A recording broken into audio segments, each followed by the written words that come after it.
Hello, this is Grandmaster Crumpet.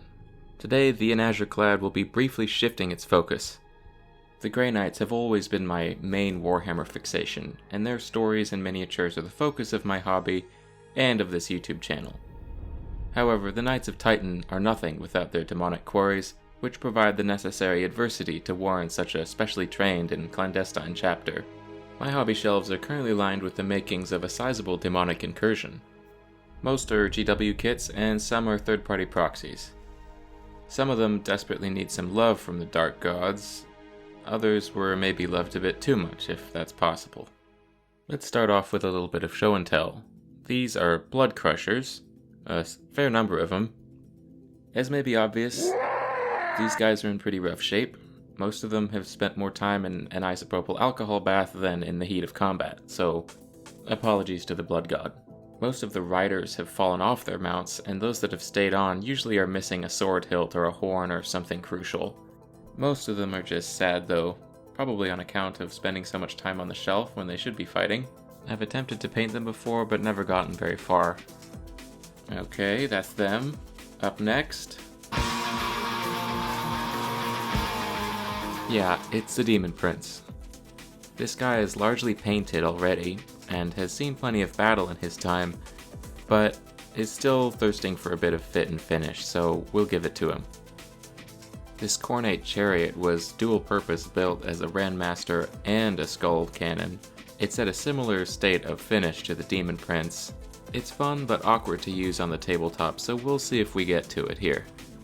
Now, you don't really have Demons of Khorne unless you have a Bloodletter feature, so here they are. These were inherited from a friend's combat patrol, and as you can see, I've already taken a stab at painting them, so most of their flesh has already been colored, and some of the swords and other gubbins have been base coated. If you haven't figured it out yet, we're painting demons in this video, so I'm going to take the hard project first and start with the Bloodcrushers, starting with the Black Prime. Getting them all to match my first attempt will be the initial challenge here. First up, I've got two thin coats, Battle Axe Brass for the Juggernauts, and Galverback Red for their riders. For the Juggernauts, I'm going to try and get some color contrast early on by airbrushing Cantor Blue from below. Hopefully this will enrich the shadows by creating a temperature shift from the under part of the model to the more exposed armor plating. Next up, I'm going to use some of my Graveyard Soda Wash with Archaic Sepia from two thin coats. These Juggernauts actually want to be pretty dark for the kind of lighting effects I want to do later, so it might take a couple coats of this stuff. Yeah, after one coat, we're still not quite as dark as our prototype, so we might have to go again. As for the riders themselves, it's a pretty basic recipe.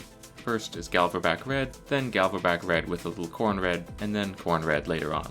The scaly, pimply skin of a lot of Khornate models makes it pretty easy to layer your paint this way without worrying too much about blending and brush strokes and such like.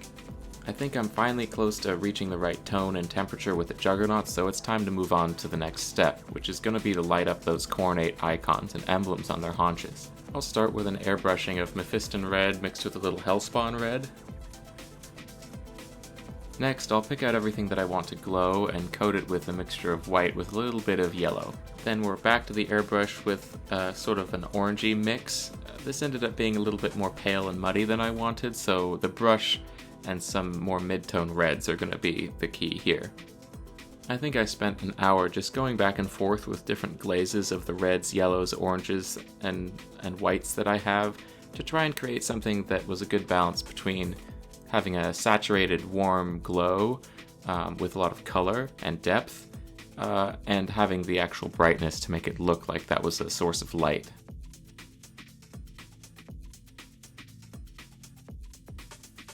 Occasionally I took a break by doing some shading on the other parts of the model, chiefly washing the Bloodletters up a little bit and doing sort of a navy blue panel liner with the Juggernaut armor. Once the Juggernauts were satisfying in terms of their armor and the glows of their emblems, I decided it was probably time to attach the Bloodletters, which is its own saga, so here goes. I started by cutting away some of the collars and chains that the Bloodletters are using to control their Juggernauts, because it turned out a lot of them were caked up with superglue or just totally mangled from previous assemblies. my plan became to use chains and skulls and other sort of grisly trophies to create stirrups and handholds for the Bloodletters to be situated on their mounts more properly. My first go at this was for the, I think of him as the leader of the pack. He's got a bunch of skulls that he's standing on. There's the torn up half of a torso that's leaning and almost falling over, but it's still chained onto his juggernaut. And that chain kind of extends to his hand, so he's holding onto the collar that way. I think it looks pretty cool. This other rider simply just got a sort of a bundle of chain to obscure where the original handhold was broken. After a quick brush prime with black, I base coated the skulls and gave everything an initial wash with sort of a dirty, rusty brown color. I also painted the dismembered torso sort of a neutral color and then added some bloody effects with some contrast paint. And going up the model, you can also see I've kind of fleshed out the rider a bit. I've given him some glowing runes on his sword, brightened up his eyes a bit, and done some work on his horns and flesh. The standard bearer has a red right hand and a bit of a greenish verdigris color at the bottom of his icon. Finishing up the Bloodcrushers, I'm going to work on the bases, and for that I'm going to start with a mixture of PVA glue and driveway dirt combined with some sanded tile grout. Before I apply this to the bases, you can see I've added some small rocks and some battlefield debris. One simply has to sacrifice a stiff bristled brush, and then wait a while before this stuff is ready to paint. Fast forward about 24 hours, and I've primed the bases and dry brushed them up through Eshin Gray, Dark Reaper, and Thunderhawk Blue to give them kind of a cool neutral color. That might be the end of my footage for the Bloodcrushers, so I'll show them finished at the end of the video. But moving right along, let's stick with the four-legged theme and check out these Flesh Hounds. These are also inherited from my friend's Combat Patrol, and I've already started with a prime and a base coat of Galverback Red. I'm going to mix a few colors into a bluish wash and give them a coat of that so that they have kind of a temperature shift like the rest of the models in this video. These sculpts are really wonderful. They have a lot of curvature but also a lot of texture, so you can kind of get the best of both worlds when it comes to blending and dry brushing, because you'll see those nice color transitions, but you also don't have to be too precious about brushwork and blending. After the wash is dried, I've gone in with Galverback Red to re-establish the base color. Then I'm just going to start kind of climbing up through the reds, starting with Khorn Red and then going into Hellspawn Red. Whenever I'm dry brushing up sequentially through different colors and values like this, I do like to have interim layers where I mix two colors that are adjacent to one another. This way, the layers are a little bit more subtle and any errant brushstrokes aren't super obvious.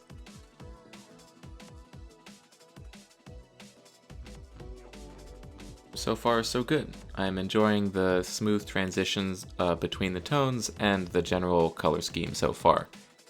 I've got an identical model here from a previous squad to showcase the slight difference in the paint jobs. While I've previously used sort of clay, sandy colors to make bright claws and spines, I think I'm going to actually go for kind of a darker gray or even black claw this time, because I like the idea of this color scheme being pretty minimal and reading very simply. I know I go on and on about the temperature shift thing, but I think it will also be nice to have sort of a cooler color at the extremities of the models where their limbs terminate in claws and their backs turn into spines. I think this will also mean that the model will generally get brighter as you go inwards towards the core, and I think that's generally pretty aesthetically pleasing, so I'm going to try that out. I've base coated the collars with a warm metal color, and now I'm going to do the Khorn symbols that are sort of stamped onto the flanks of these beasts. I'm going to start with white. While that dries, I'm going to mix kind of a cool brown color in with this technical paint Nihilic Oxide just to add a verdigris effect to the collars of Khorn. Off camera, I've given them glowing eyes and used the same technique on the Bloodcrusher icons to make their Khornate emblems glow.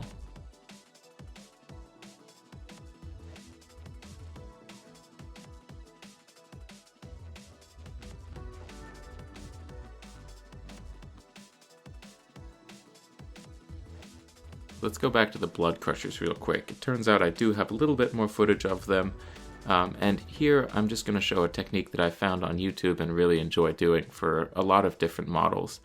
I'm going to create some glue goo. I'm not sure if anyone else calls it that, but that's pretty much what it is. It's just a combination of PVA glue and super glue that can be agitated and mixed together to churn into sort of a goopy, sinewy goo. And you can push it and pull it and spread it around your models to make gore or snot or intestines or, whatever you really need. And it's going to go on these two unfortunate souls that are being trod underfoot by these juggernauts. Once it's time to base the flesh hounds properly, though, I'm just going to follow the same formula that I did with the Bloodcrushers. They're going to get the driveway sand, the PVA glue, and a smattering of skulls, just, because. Flesh hounds of Khorne.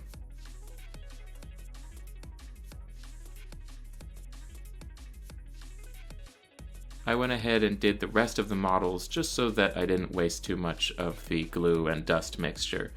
I also brush primed everything black as so to be at a good starting point as I move on through the last few models of this combat patrol.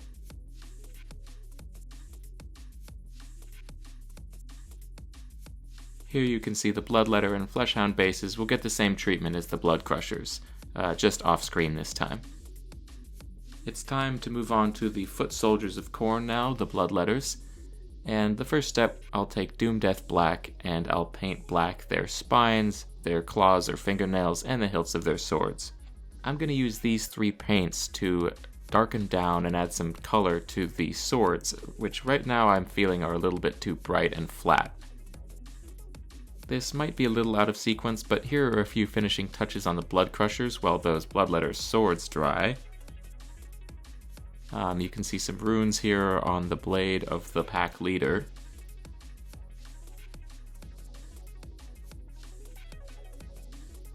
And I think with that, these three are off to the races just about.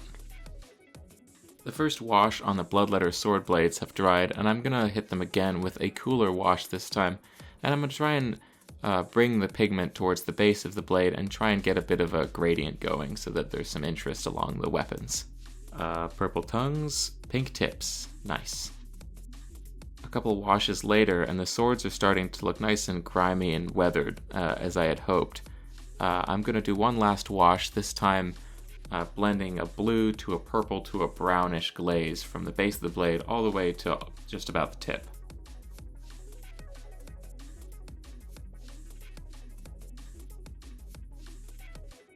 For the more elite Bloodletters, I've added some battle axe brass to the horn tips, and I've started to work on the demonic icon that the standard bearer has. I've added some glue goo to kind of break up the sort of cartoony gore that Games Workshop have modeled over the Khornate symbol. As an interlude, while that paint dries on the standard, I will add some glowing red letters onto the blades of a couple of these swords, just to keep that as a through line with the Bloodcrushers.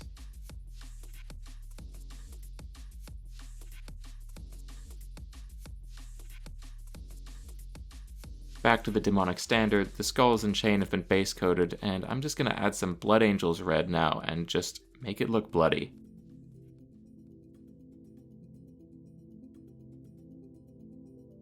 A little bit more work on the sword runes here.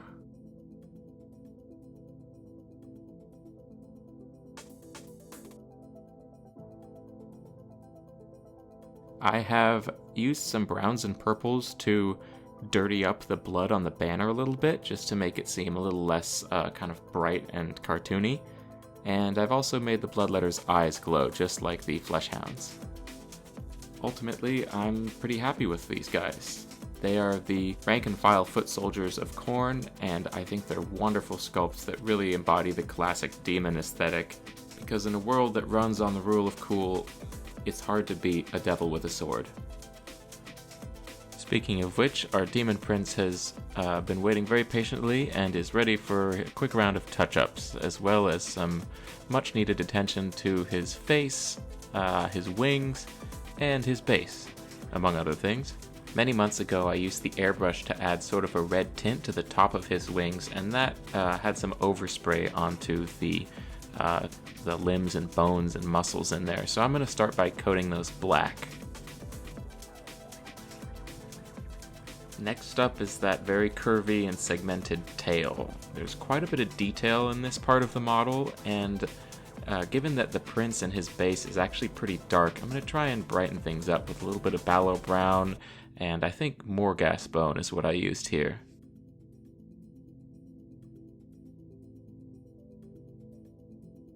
I added back some sort of bloody colors to make the spines look like they've burst out from the tail and are kind of worn. I've jumped ahead here and cleaned up some of the details that were around the 80% painted mark, chiefly the face, the teeth, the horns, his proof that he once had friends, and some of the more obscured parts of the armor. Now I think I've finally determined that I want some glow effects on this belt buckle skull icon, so I'm going to start by painting those white. In addition, I know that I want some glowing glyphs or runes to be spread across his wings to give the model some more intrigue from the back, because his wings really obscure most of his torso and face from the view you usually get while you're playing with him. For reasons that will become evident in a couple videos, I've decided to look up some Necron symbols and try and incorporate those into the design. Just to keep the colors consistent, I'm going to use Pro-Acryl bright yellow-green, and I'm going to saturate it a bit with a contrast paint. I'll load these colors into the airbrush, mix them up, and then give everything a spray over to start greening them up.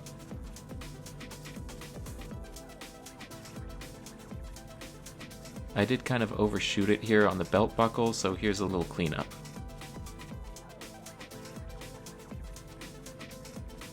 As I began to airbrush the glyphs on the wings, I started to realize that the green was just going to be way too overpowering, and it would kind of ruin the soft gradient in the membrane of the wings and just make the whole guy look green. And I didn't really want that.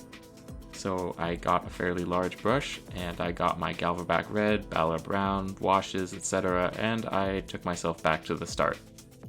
With the wings now a blank canvas again, the Blood God guided me through some meditative breath work, and I gathered myself up and redid the glyphs, but much more conservatively this time. I tried to be as precise as possible with the airbrush, and I think they came out a lot better this time.